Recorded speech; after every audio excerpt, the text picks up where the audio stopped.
June 11th, 1962. In the middle of San Francisco Bay stood a prison. Surrounded by freezing cold water, powerful currents, and miles away from the mainland, Alcatraz Island. It was considered one of the most secure prisons in America.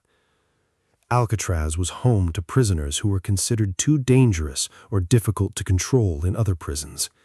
But on this particular night, 3 prisoners were about to attempt something that many people believed was impossible. Their names were Frank Morris, John Anglin, and Clarence Anglin.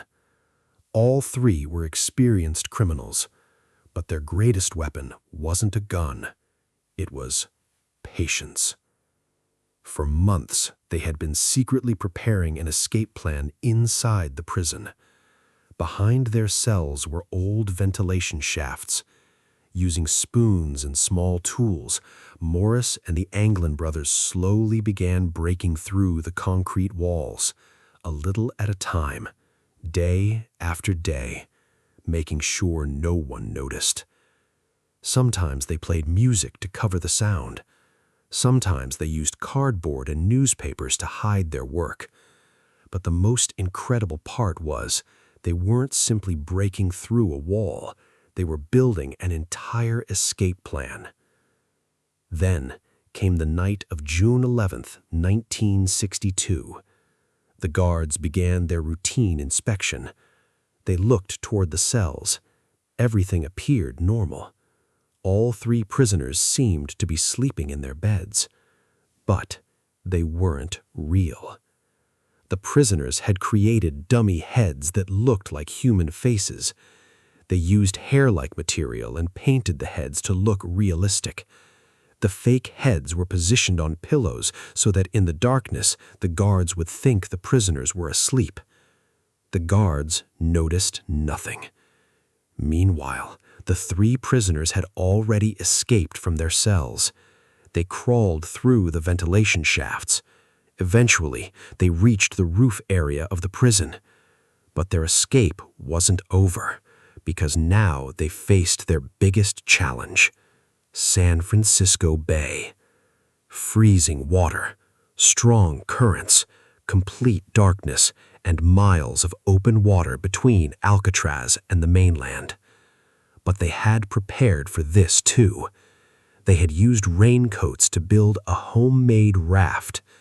Then, under the cover of darkness, the 3 men entered the water. 3 prisoners, 1 homemade raft, and the enormous Pacific water ahead. But did they actually make it to the other side? Or did the freezing water claim their lives that night? The next morning, when the guards entered the cells, they discovered something that shocked the entire country. 3 cells were empty, and lying on the beds were 3 fake heads. Where were Frank Morris and John Anglin and Clarence Anglin? That remains one of the greatest mysteries in the history of Alcatraz, because they were never officially seen again. After the 3 prisoners disappeared, the entire island was searched. Every room, every corridor, every tunnel, everything was examined. Then the search moved into San Francisco Bay. The Coast Guard and other authorities searched the surrounding waters. But no bodies were ever found.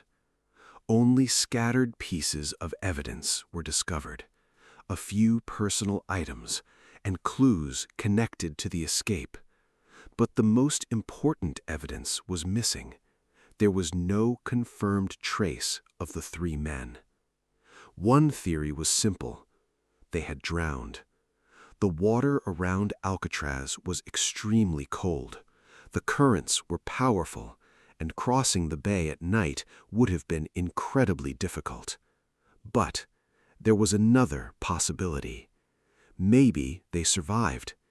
Maybe they reached the mainland. Maybe someone helped them, and then they disappeared under new identities. For decades, people claimed they had seen Frank Morris or the Anglin brothers, but none of those sightings were ever conclusively proven. Then, many years later, an unusual photograph surfaced.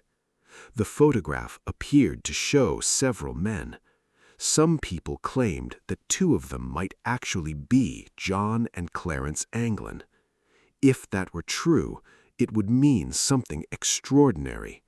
The brothers may have survived the escape. But the authenticity of the photograph has been questioned.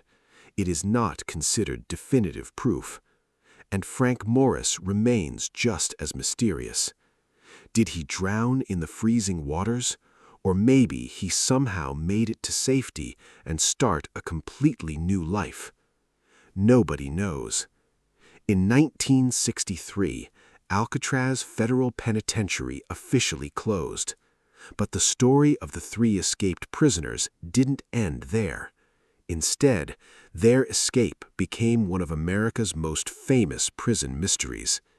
Because unlike many other prison escapes, there was never a confirmed ending.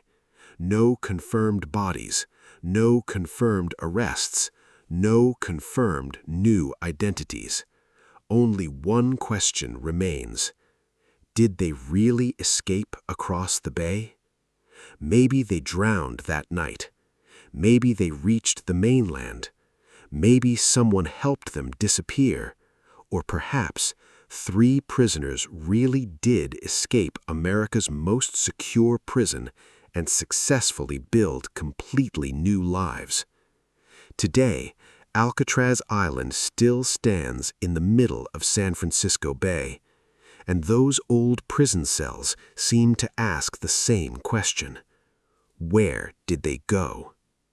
On that night in 1962, three prisoners escaped from Alcatraz, but where their story truly ended is something we may never know.